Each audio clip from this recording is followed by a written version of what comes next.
The 97th Academy Awards ceremony is right around the corner, and I have just finished watching all 10 nominees for Best Picture this year. Now, 2024 offered some very good films and also offered some less than stellar films. But today we are here to talk about the best of the best, the creme of the crop, the ones that are going after all the fame, fortune, and glory. Today we are ranking the 2025 Best Picture nominees.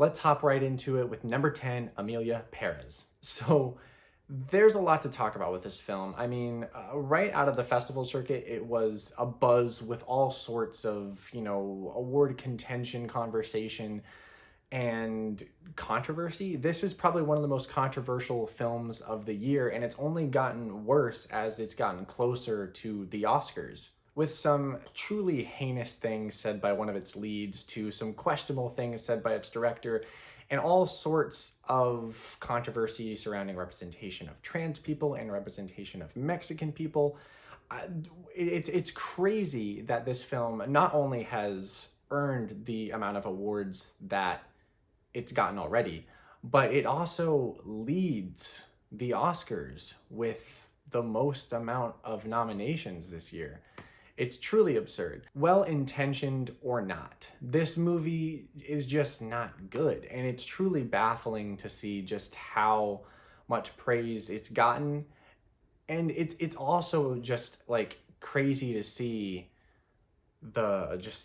how it's all gone downhill. It was just in a matter of weeks. Without getting into all the nitty-gritty details of why this film is so controversial, I'm just going to talk about the fact that the movie is just not great. The film certainly has some admirable qualities. It's obviously not like amateurly made. There is a certain sense of professionalism to it, right? Cinematography is good. The choreography was pretty solid for the most part. There were a couple sequences that really stood out in terms of staging and blocking and choreography and energy. But for the most part, Amelia Perez is a very boring and very surface level film that I think thinks it's doing a lot more than it actually is. While the acting performances are mostly pretty solid, the vocal performances are anything but that. Zoe Saldana probably has the most consistent performance of the movie, but the others just don't stack up at all. It's just very lackluster. The music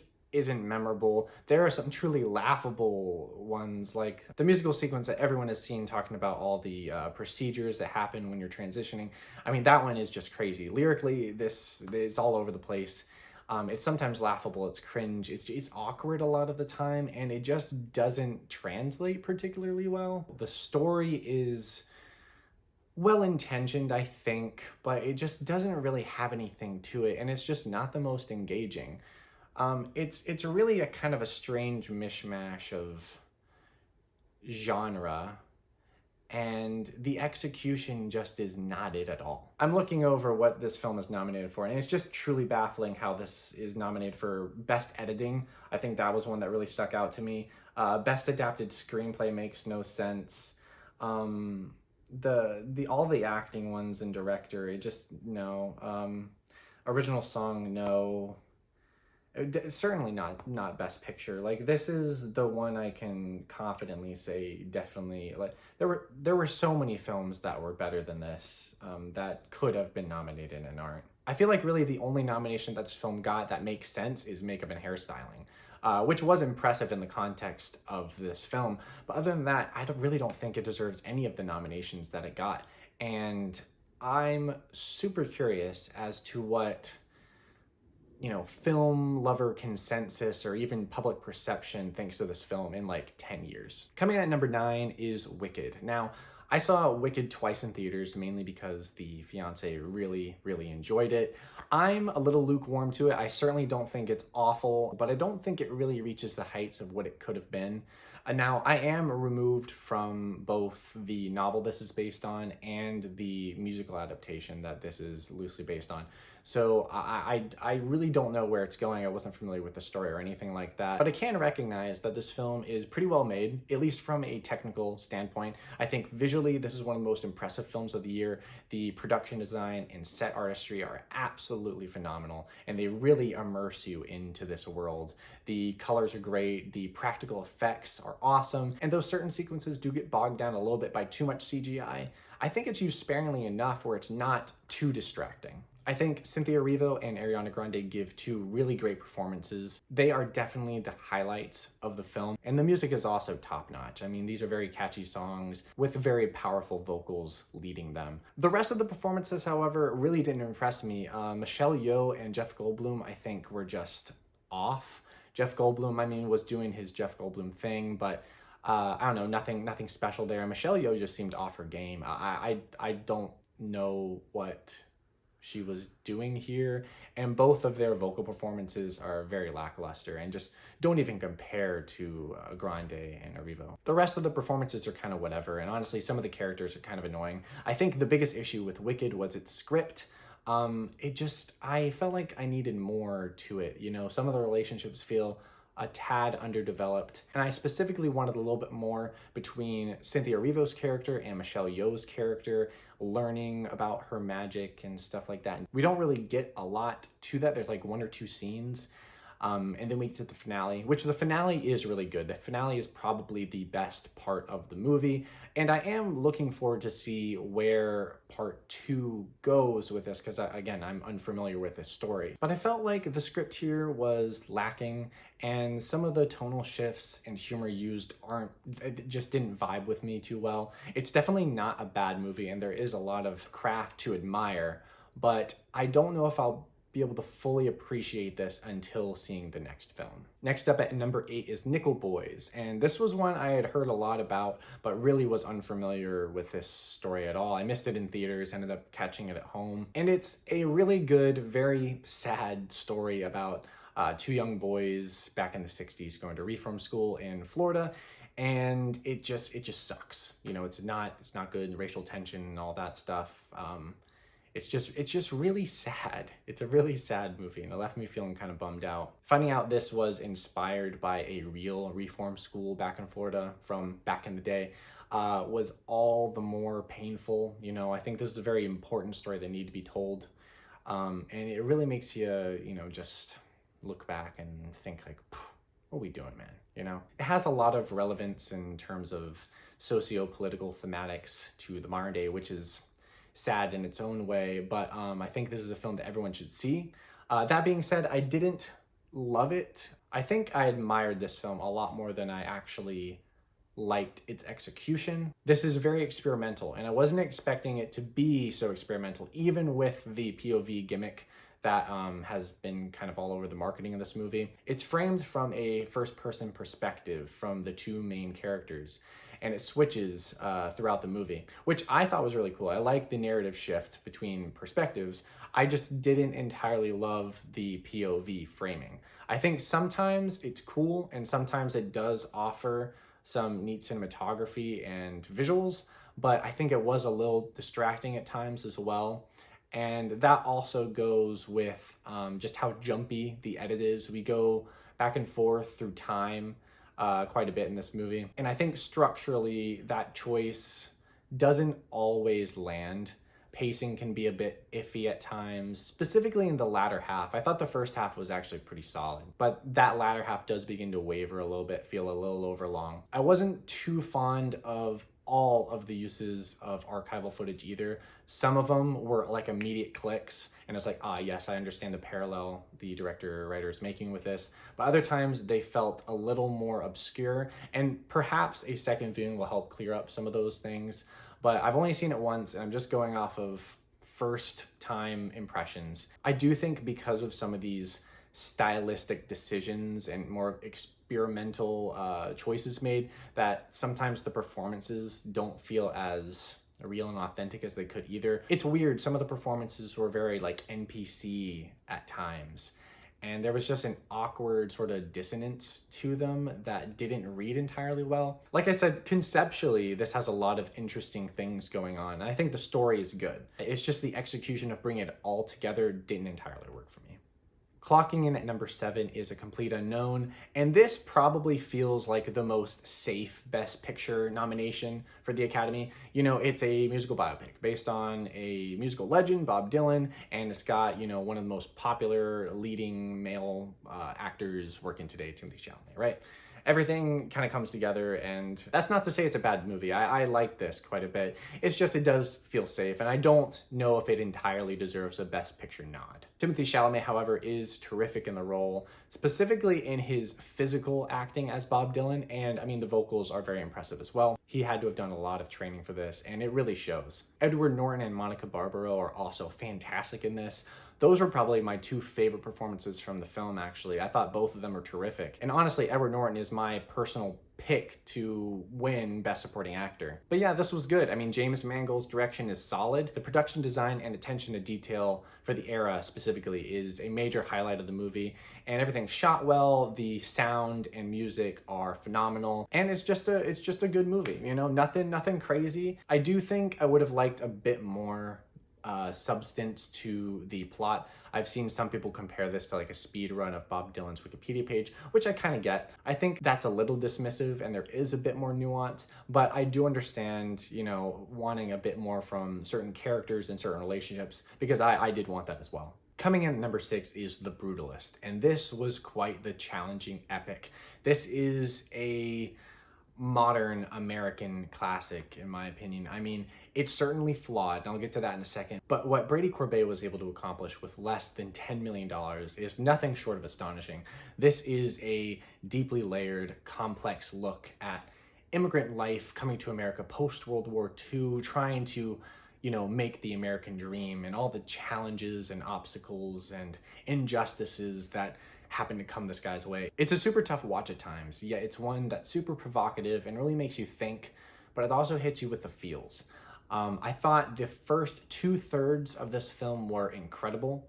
The first half in particular was just stunning. I mean, everything from the cinematography to the sound design, the production design is incredible, and Adrian Brody's performance is just fantastic. He does absolutely amazing work. Brady Corbet's direction is confident and articulate, and the writing is equally as great. I think there are some narrative decisions that happen in the latter half of the movie that don't entirely work for me, certain details revolving around certain characters, and then the epilogue feels a little...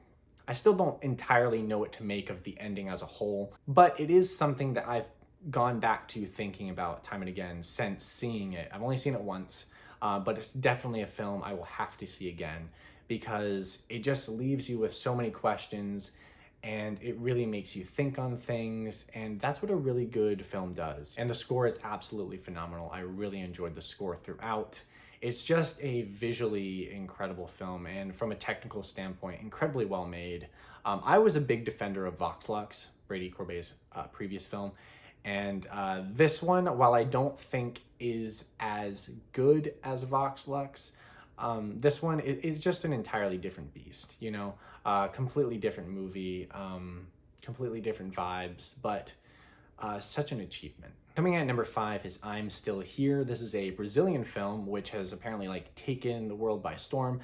This is one of the highest films of the year on Letterboxd, and it is as great as everyone's saying. This is a gripping and attentive thriller with a lot of political resonance and just a masterclass of acting. I thought the performances in this were amazing all the way around. I thought the writing was solid. I thought the direction was incredible. And this film looks amazing. And it's another period piece, but they get a lot of the details of the era right, and it really immerses you into that setting and time. Fernanda Torres definitely deserves her nomination for Best Actress. She's incredible here, but it's the entire cast that really bring it all together. And the family dynamic feels so full and emotional and real. It really works. And the story is equally as emotionally gripping. I was engaged from beginning to end. And even though I have some issues with the latter half of the movie narratively, it's still good. It was kind of similar to The Brutalist. I don't know if the epilogue was entirely necessary. I think there was a moment where I think the ending would have hit a bit more powerful, but perhaps the second viewing will change my mind on that, because I definitely see what the director was going for with this ending. But again, it's one that it kind of gets you thinking, and that's definitely interesting. Coming in at number 4 is The Substance, and this was one I was really looking forward to. I missed out on seeing it in theaters, and I'm kind of glad I did, because I am not a fan of needles, and boy does this movie have a lot of injection shots, close-ups, and just some gross, yeah, you know what I'm talking about. Visually, this film is probably one of the most unique and inventive of the year. I absolutely loved the cinematography here, and the visuals in terms of style and creativity were super confident, and they just worked for what this film was going for. Tonally, this movie hits all the right marks. I don't necessarily think it's as satirical as it suggests, but I do think it's quite self-aware of what it's doing, and I think it knows exactly what it's trying to evoke in what it's saying. There's obviously a lot of commentary here, and though some may say it's too in your face about things, I think that's part of the self-awareness. I think it works for what it's going for. I think the script is pretty straightforward, and I like that about the plot. It really jumps into things and just stays consistent throughout, and leading up to that explosive finale, which was just incredible. The prosthetics and makeup are, if they don't win the Oscar here, then something's wrong, because that was absolutely insane, and it was so memorable, right? Demi Moore, Margaret Qualley, and Dennis Quaid too all give fantastic performances. Really all in, like 110%. They were just fantastic. Especially the physicality when it came to Demi Moore and Margaret Qualley's characters. I mean, they're asking a lot from these performances, but they commit and they really sell it. Their direction here was superb. The style was great. I loved the score. I loved the stylistic choices. And that finale is just absolutely incredible. Some may say it kind of overstays its welcome, but I think that was the point. You know, I've read a lot of reviews where people just seem to be missing the point about this. And, you know, I mean, it's supposed to be over the top. It's supposed to be very in your face about things as a commentary, and it's a harsh commentary. You know, it's kind of silly, but it's also very intense and real at times. And I really enjoyed that about it. I think this has one of the best closing shots of the year, and it was just the perfect ending to this film. The only big gripe I kind of had with the film was that I wanted a bit more backstory to Demi Moore's character. I just wanted to know, you know, okay, why is she so alone? What happened in the past that made her who she is in the present, you know? Because it's you know, it is kind of dependent on her being alone without any family or friends, you know, that this whole thing happens and no one really intervenes. So, you know, a little bit more backstory I think would have helped, but otherwise, I mean, this was fantastic. I don't know if I'll be rewatching it anytime soon because it really makes me squirm. I was hiding behind a pillow a lot of the time, but you know, it's a fantastic film, and definitely a memorable one. Coming in at number 3 is Anora, and this is the last film I saw of all the Best Picture nominees. This was also one of the most fun. I think this is the funniest film of the bunch, and Sean Baker really outdoes himself with this one. Before I thought that Red Rocket was my favorite of his filmography, that I'd seen at least. There's still a lot I haven't seen, but I think Anora tops Red Rocket. This is just a consistently refreshing, compelling, engaging, and fun film. One with something to say, but it also just is a good time, you know? It's chaotic and crazy and ridiculous in all the best of ways, and Mikey Madison truly gives an outstanding performance. But I loved all the performances in this. I'm gonna absolutely butcher their names, but the 2 Armenian actors and the 1 Russian actor, Igor, who played Igor, they were probably my favorite part of the movie. That whole middle section, just the chaos at the mansion, and then the ensuing like nighttime odyssey that follows trying to find Yvonne, and that stuff was just riveting and absolutely hilarious. Yet it never felt like out of touch with the rest of the movie. I think tonally it's super consistent. It hits all the right marks. It's serious when it needs to be, it's dramatic when it needs to be, but it's also funny and self-aware when it needs to be too. It's incredibly well written. You get a great sense of Honora's character just from the brief encounters and interactions she has with people like her sister or some of the fellow strippers at her club, you know? And it's such an interesting perspective on this lifestyle and what it means to be in that world. I think the finale, though it left me a bit uneasy, I think it definitely had a point, you know? Thinking about it some more and discussing it with my fiance, I think there is a lot more to this than some people see, and for that reason alone, I mean, it's worthy of Best Picture discussion. Clocking in at number 2 is Conclave, and this was probably the surprise of the year for me. I was not expecting a drama about choosing the next pope to be as riveting and utterly compelling as this was. This is a movie that is gripping from beginning to end, really tense, really taut, and the direction and writing really enhance this material to the next level. The film looks amazing. Production design, cinematography, all the visuals were just stunning, the lighting especially. I love the sets. All around just a fantastic looking film. But it also keeps you consistently engaged with the writing because there's a lot of intrigue here. You know, what are the inner working mechanisms of choosing a new pope? You know, well, we get a little bit of that secretive sort of process, and it's super fascinating. Obviously, there are politics involved. You know, this is essentially, you know, voting for your next person in power for a religion, which is, you know, all the more intense. And this film definitely made some interesting points. You get a lot of different perspectives, but I think it was also the most relevant and resonant of any of the films making a political point of this year.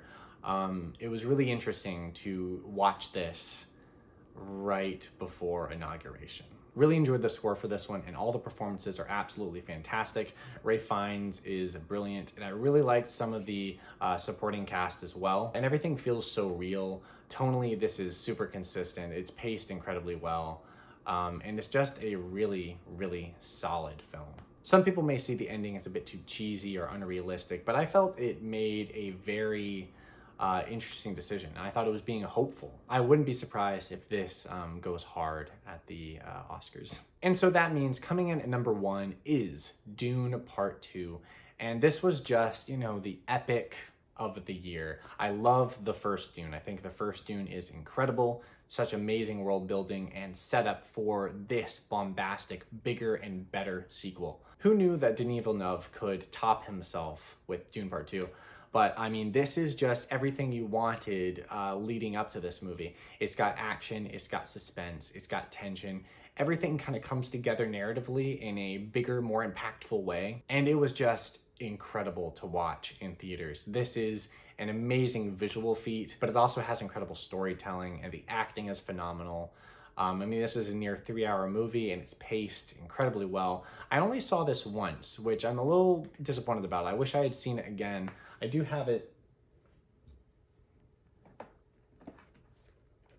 I do have it on Blu-ray here. Steelbook is still sealed, so I need to rewatch it. But it was just such an incredible movie-going experience, and honestly, just a fantastic film. I cannot wait for the third installment. The sets are fantastic, the effects are amazing, the costumes are great, the sound and score are bombastic and loud, and you know, everything comes together to just immerse you into this world. I did have certain nitpicks with certain creative decisions, and Austin Butler's performance, though I really enjoyed his portrayal, I couldn't help but hear Elvis sometimes, you know, which is kind of funny, but it did take me out of his moments at times, which is a little unfortunate. Otherwise, though, this is a monumental cinematic achievement and just a visual feast for the eyes. You know, it brings everything together and it's incredible. And I think it totally deserves to win Best Picture. Of course, that's just my opinion, and I don't think it's going to happen. But I will say, not having Denis Villeneuve in the Best Director category is just a crime. Like, I mean, come on, what are you doing, Academy? It doesn't make any sense. But yeah, Dune Part 2, amazing movie, my favorite of the year, my Best Picture, number 1. It's amazing. Come on. And so that is going to wrap up my list ranking the 2025 Best Picture nominees. So do you agree? Do you disagree? How would you rank them? Let me know. I'm sure we have differing opinions. You know, I know my take on Wicked might be controversial. I know my take on Emilia Perez probably is not controversial. So let me know what you thought. If you enjoyed this, give the video a thumbs up. Leave a comment to let me know how you would rank these films, and let me know what your picks are for the Oscars. I'm going to be doing a video where I break down snubs, picks, and predictions for the Oscars, every category. So that's coming. Stay tuned. That'll be fun. And then we have the Oscars coming up, baby. You know, let's go. Should be fun. Should be a fun time. Hoping, you know, we have some good wins. But anyway, thank you guys so much for watching, and I will see you guys in the next video.